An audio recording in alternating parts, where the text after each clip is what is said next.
qu'est-ce qui fait d'un animé une légende? Qu'est-ce qui le place au sommet, au-dessus de milliers d'autres œuvres, pour qu'on l'appelle tout simplement l'animé du siècle? Aujourd'hui, on va parler d'Hunter x Hunter, cet animé, ce monument ou cette légende, et pourquoi selon des millions de fans à travers le monde, elle est considérée comme le meilleur chef-d'œuvre ultime. C'est pas juste une histoire d'un gamin qui veut devenir Hunter, non, c'est bien plus profond. Hunter x Hunter, c'est un voyage qui te change, qui te pousse à voir l'humanité sous un nouveau jour, un animé qui redéfinit ce qu'est un shonen. À première vue, l'animé peut sembler suivre la forme classique du shonen, un jeune garçon, Gon, qui part en quête de son père, rêvant de devenir un Hunter comme lui. Mais très vite, l'anime dépasse toutes les attentes. C'est pas qu'une simple histoire d'amitié et de combat, chaque arc de Hunter x Hunter te plonge dans des sous-intrigues complexes avec des enjeux qui remettent en question la morale, l'humanité et même la définition même du pouvoir. Chaque personnage a sa propre profondeur, ses propres motivations, comme Gon, un jeune garçon naïf qui demande peu à peu une facette bien plus sombre, bien plus complexe que l'on aurait pu imaginer. Quant à Killua, c'est un assassin né, mais son évolution est l'une des plus captivantes que l'on ait jamais eues. Leur amitié, leur dynamique, c'est le cœur battant de l'histoire.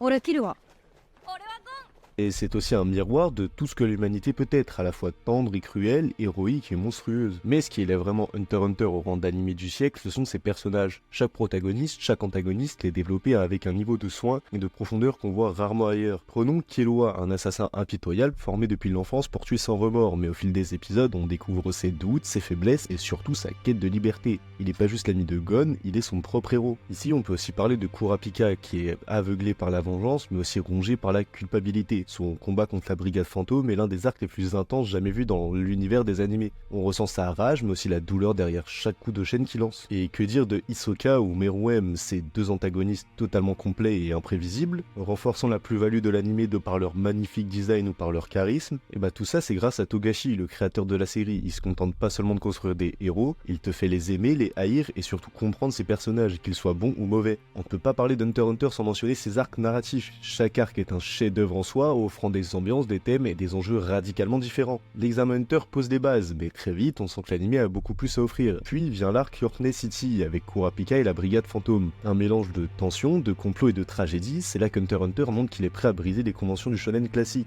Et ensuite vient l'arc de Grid Island, un jeu vidéo devenu réalité où chaque combat est une énigme à résoudre. Mais le vrai tournant, celui qui fait passer la série dans une dimension supérieure, c'est l'arc des Chimera Hunts. Ici tout change, c'est une guerre totale, on assiste à des moments d'une intensité rare, avec des questionnements philosophiques sur la vie, la mort, et ce que cela signifie d'être humain. Meruem, le roi des Chimera Hunts, devient l'un des personnages les plus fascinants de l'histoire de l'animation, et sa relation avec Komugi te laisse sans voix. Ce qui fait d'Hunter x Hunter un animé à part, c'est aussi sa capacité à déjouer les attentes. Tu penses comprendre où l'histoire va, tu crois deviner l'issue des combats, mais Togashi a toujours un coup d'avance, les héros ils gagnent pas toujours. Les combats ils se résument pas à une simple montée en puissance, il y a des complexités stratégiques, une tension psychologique qui te garde en haleine. Tu veux l'exemple parfait? Bah on peut parler du face-à-face entre Gon et Pitou. Gon d'habitude plein de vie et d'innocence est consumé par une rage noire qu'il transforme littéralement. C'est un des moments les plus choquants et les plus dévastateurs de l'histoire de l'anime. Gon n'est plus le héros idéal que l'on connaissait et ce retournement symbolise parfaitement la profondeur de l'écriture d'Hunter x Hunter. Ici, chaque décision narrative ou chaque choix scénaristique pousse l'anime à s'aventurer dans des territoires rarement explorés par les autres shonen. Au final, Hunter x Hunter, c'est pas juste un anime qu'on regarde, c'est un anime que l'on vit. Chaque arc est une expérience émotionnelle, tu ris, tu pleures, tu t'interroges sur la morale des personnages et parfois même tu remets en question tes propres valeurs. C'est cette richesse émotionnelle qui fait de l'anime un monument. Il te prend par la main avec un sourire innocent, puis il te plonge dans des abîmes de complexité et de noirceur. C'est pas juste une aventure, c'est un voyage initiatique. Alors, pourquoi Hunter x Hunter est l'anime du siècle? Bah c'est simple, c'est parce qu'il transcende tout ce qu'on attend d'un shonen. C'est une œuvre qui explore la nature humaine, qui nous fait vibrer à chaque épisode et qui au fil des arcs devient de plus en plus captivante, de plus en plus profonde. Il n'y a rien de comparable à Hunter x Hunter, c'est une expérience à part entière. Alors si vous l'avez pas encore vu, qu'est-ce que vous attendez?